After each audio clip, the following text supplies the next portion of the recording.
Good morning, everyone.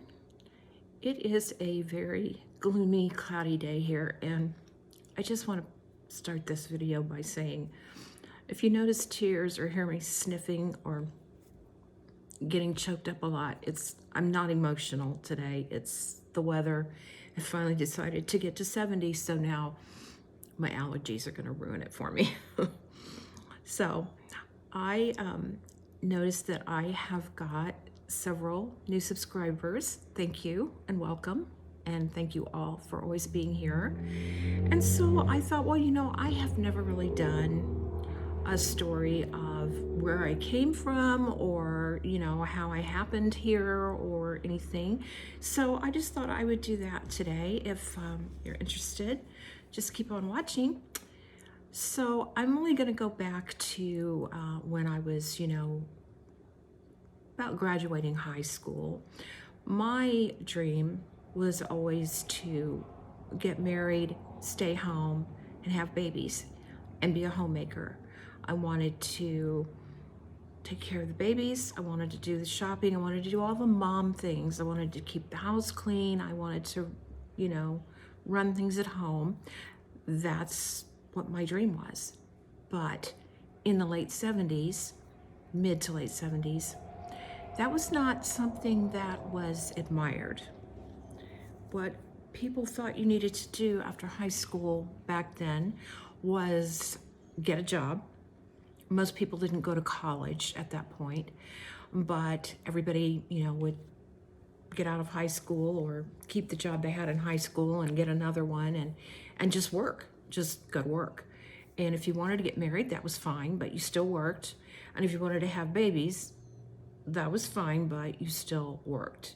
And you found a babysitter or a daycare for those children, and you worked because that is what was done.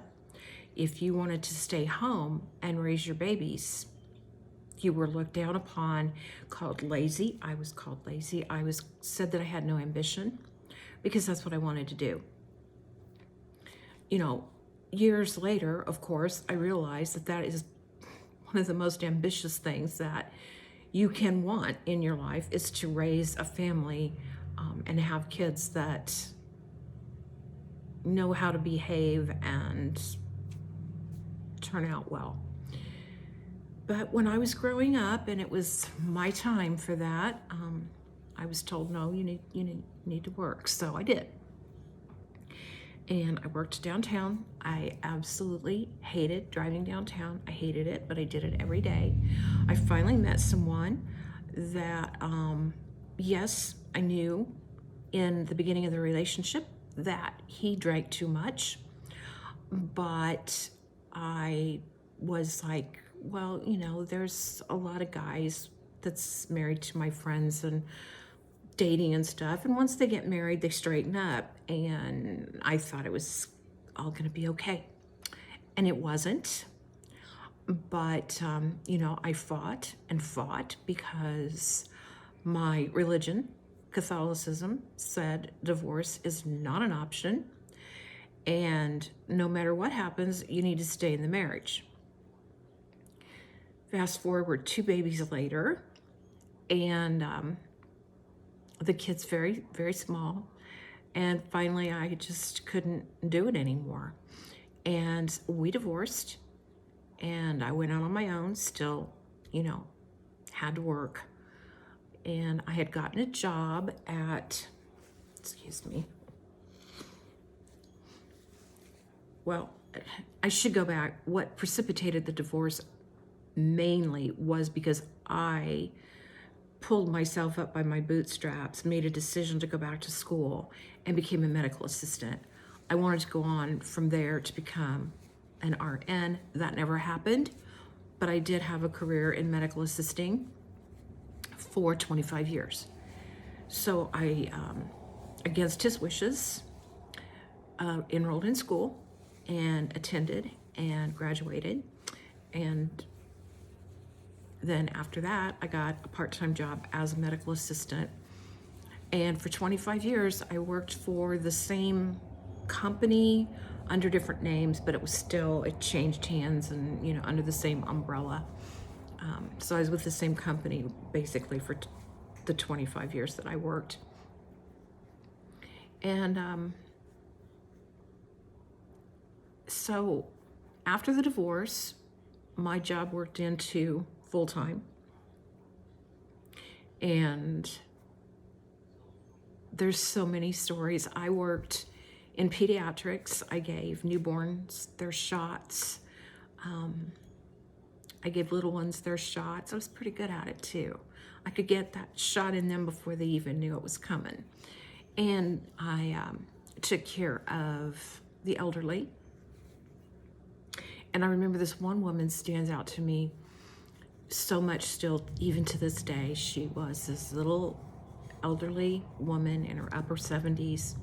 Her son would bring her into her doctor appointments. Of course, he was a grown man with a family of his own, but he was taking care of her. And her husband had died about 6 months prior. They'd been married for like over 60 years. And so she was sad and lonely, and every time that he would bring her in for a visit, I'd take her blood pressure, and it would be sky high. I mean, so high that the doctor that I worked with would send me down to the pharmacy to get that pill that reduces your blood pressure like within a half an hour, because she was critical. And the doctor would talk to her, and you need to take your medicine and you're going to be good, right? And I'm going to see you next week. And she said, yes, honey, I'll be good. I'll take my medicine and everything. And the next week she'd come back and we'd be doing the same thing. And her son followed me out in the hallway one night, and he said, it's not anything that you or the doctor is doing. She's just not taking her medication when she gets home. The only time her blood pressure is normal is when you guys give her that pill while she's here. And she doesn't really want to take it, but she takes it from me. And I said, well, why is she not taking her medicine? And he said, because she doesn't have my dad anymore, and she has a death wish. And she figures if she doesn't take her blood pressure medicine, that hopefully sooner than later, she'll have a stroke or a heart attack and she can be with dad again. And I never even considered, that that's what was going on. I mean, I learned so much about humanity when I was, working in this job. It was the hardest job. It's one of the hardest jobs out there, to be quite honest with you. I mean, we would hit the deck running and not stop until the last patient left the office. Very hard, a myriad of things. At one point, I did all the referrals. At one point, I worked for 5 years solely with one of the physicians, family physicians. So we saw everything from infant till almost death. I worked OBGYN. Didn't really like that. I specifically worked peds, and I didn't like that either. Geriatrics, I enjoyed that back then. I don't think I would now. Maybe that's because I'm a geriatric patient myself. No, not really. But back then, I really enjoyed taking care of the little old people, more so than the kids. Because when you have a child patient, you've also got mom, dad, grandma, everybody in the room giving their opinion, and so yeah, my dream was to be a stay-at-home mom. That was not acceptable. And so I thought, well, I need to do something with myself besides just being, part-time at McDonald's, because I did that. I did that in high school. I needed to be something a little more if I was going to be forced to work. And since my marriage wasn't working out, that, was not an option. I had to get a job, and I wanted to get something that would hopefully support us. Little did I know, it did not. That fabulously support us. And I never did get around to going back to school to get that RN or anything. Eventually, I moved offices and would answer the phone and do triage. And we were trained in telephone triage through he was an RN and he had been to England or something where they originated this telephone triage where, you have to ask the right questions, surmise how much of a emergency it is. Do they need to be seen that day, in 2 days, or is it okay to wait a week? And you also have to hear the underlying tone of what they're saying. So I did that for several years. That was a very high stress, important job, because if you screwed up and you made the wrong assumption, somebody could get really sick and end up in the hospital or worse. Then after that, they moved me to another office and I answered the telephone there, but it wasn't like necessarily triage. By then the doctors were like, we don't want you girls doing this. I need all the messages to come through the doctors. So all the messages were coming through the doctors. And then we'd have to call the patient back based on what the doctor said and get them in whenever, which was kind of nice because if the patient didn't need to be seen for a week per the doctor, then we could just fall back on what the doctor said. So, wasn't on us. I'm so sorry.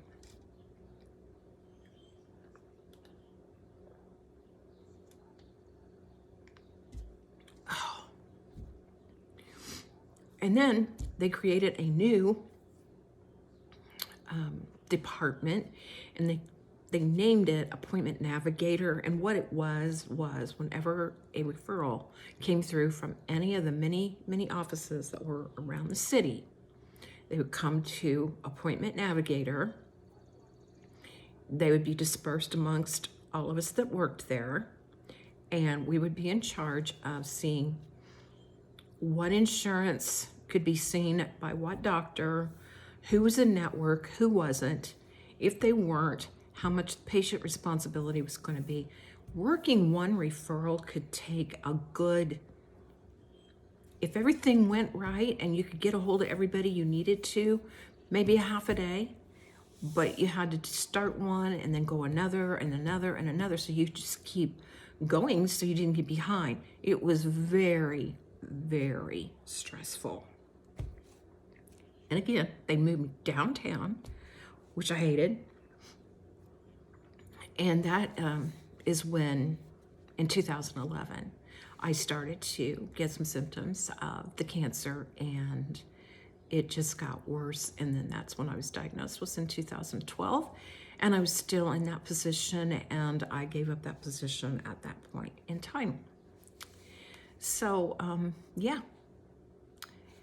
I was just thinking about, my career and some of the memories that I have from back then. I've got friends, work friends are the best friends, because who understands what you're going through more than somebody you spend at least 8 hours a day with and go through the same thing with them over and over. So I made tons of friends, really close friends, not just coworkers. And to this day, I still see them, and we still talk, and we still share each other's grief and each other's happiness. And so, yeah, it was meant to be for me to be in the medical profession and be where I was when I was, even though that wasn't my dream and I was put off from what I really wanted to do. Everything, I think, is pre-planned. And to a point where I know people say there's free will, but I think that even if you come to that fork in the road and you choose left, I believe that it was pre-planned for you to choose left, if that makes sense. That's just me, in my opinion. So this has been about 15 minutes of me gabbing, but I just wanted to give you a little more insight of me, what I have a background in, where I came from, and have a great weekend, and I will see you all in the next one. Bye.